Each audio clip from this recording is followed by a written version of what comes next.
आज मैं आपके लिए एक ऐसी स्टोरी को लेकर आया हूँ जिसमें एक लड़की का बॉयफ्रेंड उसे ब्लैकमेल करने लगा। अब इस वजह से लड़की ने गुस्सा होकर अपने ही बॉयफ्रेंड की जान ले ली। पूरी कहानी सुनोगे तो आपको पैरों तले जमीन निकल जाएगी कि कैसे एक मासूम लड़की ने अपने ही बॉयफ्रेंड की जान ली।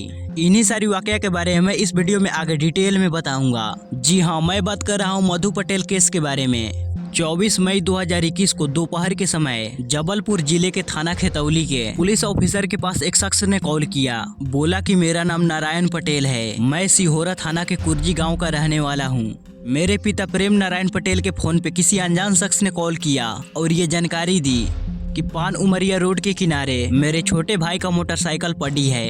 उसके थोड़ी ही दूर पे किसी शख्स की लाश पड़ी है, उसे बहुत ही ज्यादा बदबू आ रही है। मुझे बहुत डर लग रहा है मैडम, क्योंकि मेरा भाई सोनू 16 मई से ही घर से गायब है। पुलिस ऑफिसर ने कहा कि तुम डरो मत, हरगढ़ जंगल पहुंचो और मैं भी 1 घंटे में अपने टीम के साथ वहां पे आ रहा हूं। इसके बाद पुलिस ऑफिसर अपने जांच टीम के साथ 3:30 बजे हरगढ़ जंगल पहुंचे।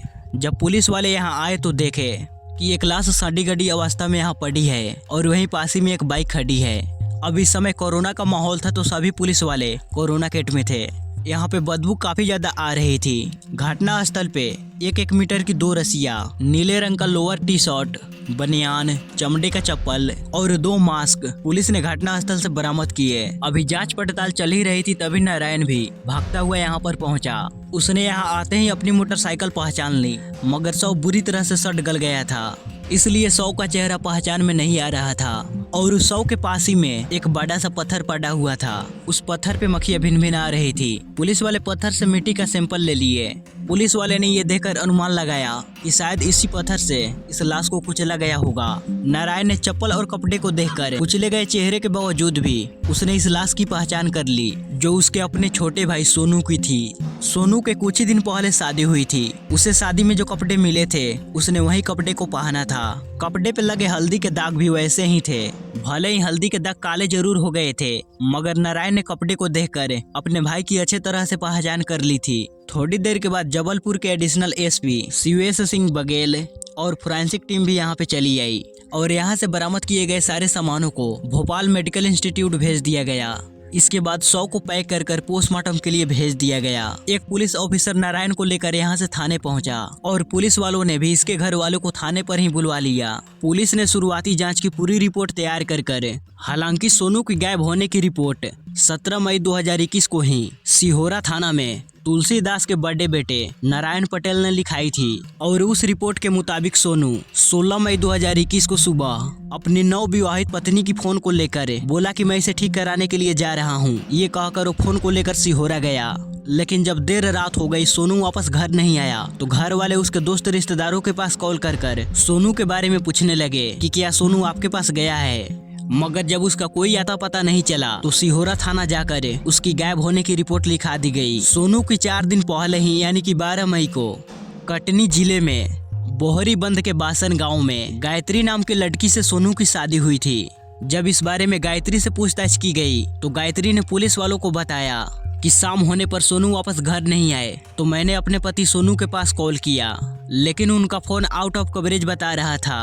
पहले गायत्री को लगा कि वो रात तक चले आएंगे, लेकिन जब वो देर रात हो गई वापस घर नहीं आए तो गायत्री के मन में अजीब अजीब से ख्याल आने लगे। गायत्री ने पुलिस को बताई कि अगले दिन मैंने ही नारायण को पुलिस में जाकर सोनू की गायब होने की कंप्लेन लिखाने के लिए बोली। यानी कि अब जांच और पूछताछ से ये साबित हो रहा था कि बरामद किया गया शव सोनू का ही था और ये भी कि सोनू का मर्डर किया गया है। अब आखिर सोनू का हत्या किसने किया और पुलिस को जल्द से जल्द उस हत्यारे तक भी पहुंचना है। लेकिन जब 10 दिन बाद सोनू की मेडिकल रिपोर्ट आई तो इस रिपोर्ट को देखकर पुलिस वाले पूरी तरह शॉक्ड थे, क्योंकि रिपोर्ट के मुताबिक सोनू के गले में एक पतली रस्सी थी जो कि अंदर की तरफ धंसी हुई थी। इसी आधार पे पहले सोनू की मर्डर को आत्महत्या कहा गया, लेकिन उसके दोनों हाथ और पैर पर भी रस्सियों की बांधने के निशान मिले और ये निशान सोनू की मर्डर की तरफ इशारा कर रहे थे। अब पुलिस ये सोच रही थी कि एक हटे-घटे नौजवान को कोई अकेला शख्स उसके हाथ पैर बांध कर उसका मर्डर नहीं कर सकता,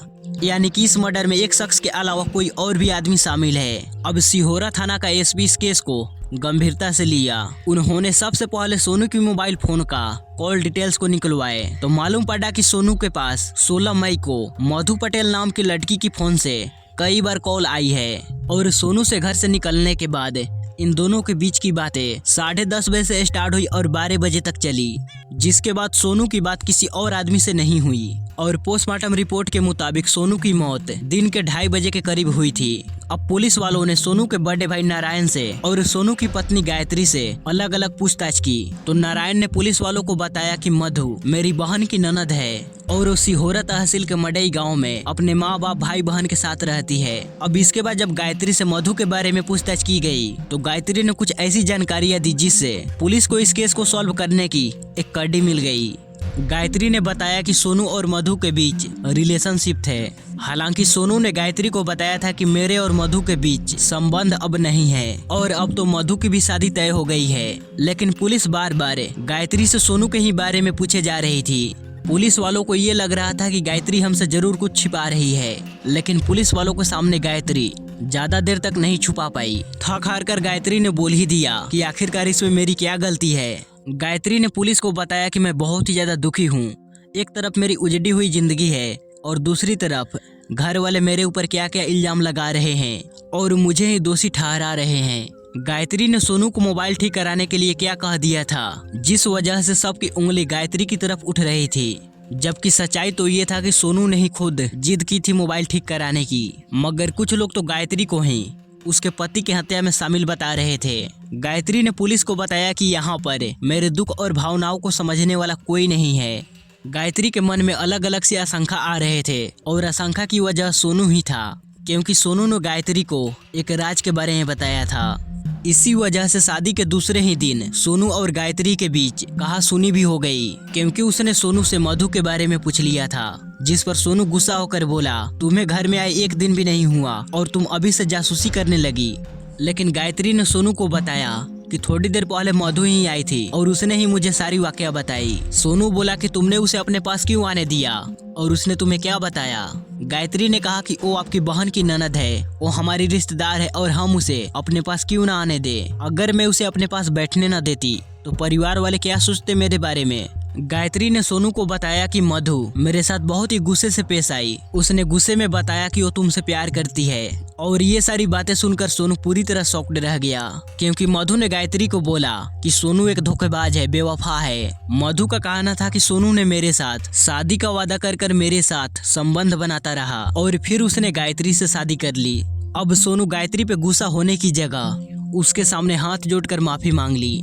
उसने मधु से अपने सारे संबंध तोड़ने का भी वादा किया। अब बातों ही बातों में सोनू ने गायत्री को बताया कि मधु मुझे ब्लैकमेल कर रही है, क्योंकि कुछ मेरे चीजें मधु के पास है, जिस वजह से वो मुझे ब्लैकमेल कर रही है। अब गायत्री के काफी बार पूछने के बावजूद भी सोनू ने ब्लैकमेलिंग के बारे में ज्यादा नहीं बताया।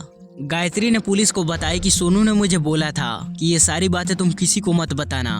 मगर अब ये सारी बातें गायत्री ने पूछताछ के दौरान पुलिस को भी बता दी। अब पुलिस के हाथ एक कड़ी लग गई थी। सोनू और मधु के बीच के प्रेम संबंध, गायत्री के हाथ में लगे मेहंदी का रंग भी फीका नहीं हुआ था, लेकिन उसके मांग का सिंदूर उजड़ गया था। अपने पति सोनू को खो चुकी गायत्री सोनू के घर वालों के ताने से काफी ज्यादा परेशान थी। उसके घर वाले कई सारे लालछन लगा रहे थे उसके ऊपर। अब शक के आधार पर पुलिस वालों ने मधु पटेल को थाने बुलाए पूछताछ के लिए। अब महिला पुलिस मधु से पूछताछ करनी शुरू की कि तुम सोनू को कब से जानती हो। तो मधु ने बताया कि जब से मेरे भाई की शादी उसकी बहन से हुई है तब से मैं सोनू को जानती हूँ। पुलिस ने पूछा कि क्या तुम सोनू से प्यार करती हो, जिस पर मधु बोली जी नहीं। पुलिस ने अगला सवाल किया, मगर तुम तो सोनू से शादी करना चाहती थी। मधु बोली कि आपको किसने बताया कि मैं सोनू से शादी करना चाहती थी। पूछताछ करने वाली पुलिस अधिकारी बोली कि तुम्ही ने तो थोड़ी देर पहले बताई। और इतना बोलकर वो पुलिस वाली ने मधु को एक ऑडियो सुनाई, जिसमें मधु काफी गुस्से में बोल रही थी कि अगर तुमने मुझसे शादी नहीं की तो मैं सब कुछ बर्बाद कर दूंगी, तुम्हें भी नहीं छोड़ूंगी। पुलिस अधिकारी ने मधु से पूछा कि ये धमकी तुम किसको दे रही थी। मधु कहती है कि मैं बताती हूँ मैडम, लेकिन मैंने सोनू को नहीं मारा। इस पर पुलिस अधिकारी बोली कि मैंने सोनू को मारने के बारे में बात ही नहीं की। इसके बाद पुलिस अधिकारी बोली कि चलो जाने दो, तुम सोनू के ही बारे में बता दो कि आखिर उसे किसने मारा। मधु बोली कि मुझे इस बारे में जानकारी नहीं है। तब पुलिस वालों ने बताया कि जिस दिन सोनू की हत्या हुई थी उससे ठीक 2 घंटे पहले उसने तुमसे ही बात की थी और सोनू की हत्या भी तुमने ही की है। इसका पुख्ता सबूत है मेरे पास। इतना कहते हुए पुलिस वालों ने उसकी टूटी हुई कलाई घड़ी का फीता दिखाया, जिसे देखकर मधु बुरी तरह से घबरा गई और पसीने से भीग गई। इसके बाद महिला पुलिस ने कहा कि देखो मधु, तुम्हारी शादी होने वाली है, कि अगर तुम सच सच बताओगी तो तुम्हें कुछ नहीं होगा। इसके बारे में किसी को कुछ भी पता नहीं चलेगा। अभी तो मैं तुमसे अकेले में सवाल कर रही हूँ, लेकिन वकील तुमसे भारी अदालत में सवाल करेगा। अब मधु पुलिस की बातों में आ गई और उसने अपना जुर्म स्वीकार कर लिया। अब यहाँ पे मधु ने जो कहानी सुनाई उसे सुनकर पुलिस वाली शॉक्ड रह गई। मधु के द्वारा पुलिस के दिए गए बयान के मुताबिक मधु पटेल मड़हाई गांव की रहने वाली नारायण पटेल की बेटी थी। उनके बेटे साहिल की शादी प्रेम नारायण पटेल की बेटी निधि से सन 2019 में शादी हुई। दोनों परिवार में खेती बाड़ी की वजह से पहले से ही जान पहचान थी और ये एक दूसरे की मदद करने के लिए हमेशा तैयार रहते थे। सरकारी अनाज की मंडी में बिक्री होने की वजह से सोनू अक्सर मधु के घर आता जाता रहता था। अब सोनू निधि का छोटा भाई था, तो उसके ससुराल में सोनू का आना जाना लगा रहता था। साहिल की छोटी बहन मधु चंचल स्वभाव की थी, वह खूबसूरत भी थी। सोनू से बात बात पर मजाक भी करती थी। सोनू जब भी अपनी बहन के ससुराल आता तो मधु ही सोनू की खतरदारी करती। सोनू और मधु एक दूसरे के साथ खूब हंसी मजाक करते और इसी हंसी मजाक के दौरान इन दोनों के बीच कब प्यार हो गया इन्हें भी मालूम नहीं पड़ा। एक दिन मधु अपने भाभी यानी कि सोनू की बहन के साथ सोनू के घर आई थी। उसके घर आने के कुछ ही दिन बाद पूरे इंडिया में लॉकडाउन लग गया कोरोना महामारी की वजह से। अब आने जाने के सारे रास्ते बंद हो गए थे। अब इस वजह से मधु को सोनू के घर पे ही रुकना पड़ा, जिससे सोनू और मधु के बीच प्यार और भी ज्यादा गहरा हो गया। अब इन दोनों के ऊपर घर वालों को भी नजर पड़ गई थी, तो इन दोनों को जब भी मौका मिलता तो ये अपने खेत या फिर जंगल की तरफ निकल जाते। एक दिन दोपहर का समय था। घर के सभी सदस्य किसी काम की वजह से बाहर के गाँव गए थे। घर पे सोनू की बहन निधि खाना बनाने में लगी थी। सोनू और मधु दोनों साथ में एक कमरे में बैठकर टीवी देख रहे थे। दोनों के बीच हंसी मजाक चल रही थी। इतने में ही सोनू बोला कि मधु, मैं तुमसे बहुत ही ज्यादा प्यार करता हूँ। तो मधु भी बोली कि मैं भी तुमसे बहुत ही ज्यादा प्यार करती हूँ। सोनू खुद को रोक नहीं पाया, वो मधु को गले लगा लिया, तो मधु भी उसे गले लगा ली। इतने में ही सोनू की बहन निधि सोनू को आवाज लगाई कि देखना बाहर दरवाजे पे कौन है, और हाँ बाथरूम में नहाने के लिए मेरे लिए पानी भी रख देना। अब सोनू यहाँ से चला गया। मधु सोनू के ख्याल में खो गई। अब जैसे ही मधु और सोनू के प्यार के बारे में निधि को भनक लगी, तो निधि ने सोनू और मधु को अपने पास बुलाई और इन दोनों को समझाई कि तुम दोनों का शादी नहीं हो सकती, क्योंकि इस वजह से दोनों परिवार के बीच मन मुटाव हो जाएगा। आगे चलकर दोनों परिवार के बीच रिश्ते टूट जाएंगे और इससे मेरी शादीशुदा जिंदगी भी प्रभावित होगी। अब धीरे धीरे कर मधु और सोनू के प्यार के बारे में सभी घर वालों को मालूम पड़ गया, जिसके बाद निधि मधु को लेकर अपने ससुराल चली गई। अब बदनामी की डर से मधु और सोनू के मिलने पर रोक लगा दी गई। तो अब इन दोनों ने मोबाइल फोन से ही वीडियो कॉल पे बात करनी शुरू कर दी। दूसरी तरफ दोनों परिवार इन दोनों की शादी के लिए अलग अलग रिश्ते ढूंढने लगे। जल्द ही मधु का रिश्ता पासी के गाँव में विजय पटेल नाम के लड़के के साथ तय हो गया। मधु की जल्द ही सगाई भी हो गई। मधु की सगाई होने के बाद सोनू भी अपना रंग बदलने लगा। वह मधु से मिलना तो दूर, उससे बात भी करना बंद कर दिया। हालांकि सोनू की भी अब शादी गायत्री से तय हो गई थी। इसी वजह से मधु अब परेशान रहने लगी, क्योंकि सोनू ने उसे वादा किया था कि मैं तुम्ही से शादी करूंगा। अब मधु पूरी तरह से सोनू को भुला चुकी थी। वो अपने नए रिश्ते के लिए तैयार हो रही थी। वह अपने होने वाले पति विजय के साथ शादी के सपने सजा रही थी। लेकिन मधु कितनी भी कोशिश क्यों न कर ले, उसके लिए सोनू का भूलना इतना आसान नहीं था। उसे हमेशा सोनू के साथ बिताए वो पल याद आ रहे थे। हत्या के घटना से 4 महीने पहले सोनू मधु के घर गया था। अब दोनों की शादी अलग अलग जगहों पे तय होने के बाद घर वाले इन दोनों को मिलने पर पहले की तरह पाबंदी नहीं लगा रहे थे, जिस वजह से दोनों के बीच पहले की तरह बातें और मुलाकातें होनी शुरू हो गई। अब दूसरी जगह शादी तय होने के बाद भी सोनू एक दिन मौका देखकर मधु के साथ शारीरिक संबंध बना लिया। और इतना ही नहीं, सोनू ने मधु का अश्लील वीडियो भी बना लिया। बाद में सोनू ने इस वीडियो को मधु के व्हाट्सएप पे भेज दिया। इस वजह से मधु अब परेशान रहने लगी। मधु ने सोनू से काफी रिक्वेस्ट की कि तुम उस वीडियो को डिलीट कर दो, मगर सोनू के मन में तो कुछ और ही चल रहा था। अब सोनू इस वीडियो के जरिए मधु को बार बार ब्लैकमेल कर रहा था। मधु उसे समझा रही थी कि मेरी शादी अब तय हो गई है, तुम मेरे साथ ऐसा मत करो, तुम्हारी भी तो शादी तय हो गई है। वहाँ सोनू को कहती थी कि क्यों ना हम दोनों अपने रिश्ते को भुला करे, क्यों ना एक नई शुरुआत करे। मगर इसके बदले सोनू मधु को वीडियो वायरल करने की धमकी देने लगा। अब ये सब ऐसा ही चलता रहा। फिर 12 मई 2021 को सोनू की शादी हो गई। लेकिन दोबारा लॉकडाउन लगने की वजह से मधु की शादी की डेट फिक्स नहीं हो पाई थी। इसके बाद सोनू ने मधु से मिलने के लिए 15 मई को यानी कि शादी के 3 दिन बाद सोनू ने लगातार मधु के पास कई बार कॉल किया और उसे बताया कि तुम्हारी तो शादी अब तय हो गई है, इसलिए तुम मेरे साथ एक बार आखिरी संबंध बना लो। मधु ने कहा ठीक है, मैं तुम्हारे साथ तो आखिरी संबंध बना लूंगी, मगर तुम्हें मेरे कहे अनुसार सब कुछ करना पड़ेगा। इसके लिए जगह और तरीका ये सब कुछ मैं तुम्हें 16 मई को बताऊंगी। सोनू ने पूछा कि कौन सा तरीका। मधु बताई कि हम अपनी आखिरी मिलन को यादगार बनाना चाहती हूँ, इसलिए तुम मेरे पास दिन के 10:30 बजे कॉल करना। मैं तुम्हें जगह बता दूंगी कि कहाँ हमें मिलना है, और संबंध बनाने के बाद तुम्हें मेरे सामने ही मेरी सारी अश्लील वीडियो को डिलीट करनी पड़ेगी। अब मधु की बातें सुनकर सोनू काफी ज्यादा खुश हुआ और तुरंत हाँ बोल दिया। अब अगले दिन यानी कि 16 मई 2021 को ठीक 10 बजे सोनू अपने पिता का मोटरसाइकिल को लेकर मधु द्वारा बताए गए जगह सिंधम मंदिर के पास पहुंचा। वहां पहुंचने पर वो मधु के पास कॉल किया। कई बार उसने मधु के पास कॉल की, मगर मधु उसका कॉल नहीं उठाई। अब इससे सोनू परेशान हो गया। उसने फिर मधु के पास कॉल की तो इस बार मधु ने कॉल उठाई और उसे बोली कि मैं बस 10 मिनट में वहां पहुंचने वाली हूं। मधु अपने बुआ के बेटी निमिषा के साथ 10 मिनट के बाद वहां पहुंची। सोनू पूछा कि अब हमें कहाँ चलना है, तो मधु बताई कि वहीं जहाँ पर हम दोनों कई बार मिले हैं, यानी कि हरघट जंगल में चलना है। इसके बाद ये तीनों मोटरसाइकिल पे बैठे और आधे घंटे के बाद हरघट जंगल पहुंचे। सोनू ने अपने मोटरसाइकिल को रास्ते के साइड में खड़ा कर दिया और निमिषा को वहीं पे खड़ा रहने के लिए बोला। इसके बाद सोनू मधु के साथ जंगल में अंदर की तरफ गया। दोनों एक जगह पे बैठे। यहाँ मधु सोनू को बोली कि आज मैं तुम्हारे हाथ पाँव और आंख को बांधूंगी, उसके बाद ही मैं तुम्हारे साथ संबंध बनाऊंगी। ये बातें सुनकर सोनू को थोड़ा अजीब तो लगा, मगर वह आसना के आग में अंधा था। वह हाँ बोल दिया। इसके बाद मधु ने उसके रस्सी से हाथ पांव बांध दिए और उसके पीठ पे बैठ गई और पास ही में पड़ा एक बड़ा सा पत्थर लेकर उसके सर पे मार दी।